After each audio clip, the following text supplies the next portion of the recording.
మరొక వైపు రాజమౌళికి strong warning ఇచ్చారు బీజేపీ నేత చికోటి ప్రవీణ్.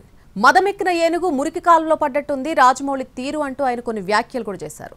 రాజమౌళి వెంటనే హిందువులకు క్షమాపణలు చెప్పాలని అన్నారు. దేవుడి పేరుతో సినిమా తీసి డబ్బులు సంపాదించే ఆయన ఇలా మాట్లాడడం తగదని అన్నారు.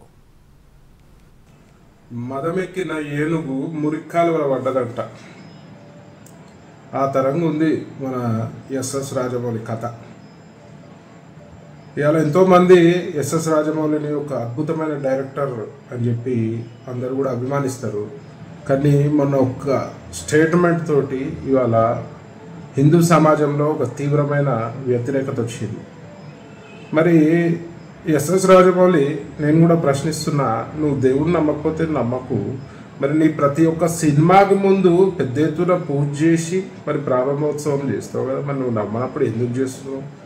ఆల్రెడీ అందరు విమర్శిస్తున్నారు, దేవుని కథలతోటి నువ్వు అడగోళ్ళు డబ్బులు సంపాదించినావు అని చెప్పి. మరి వాస్తవమే కదా.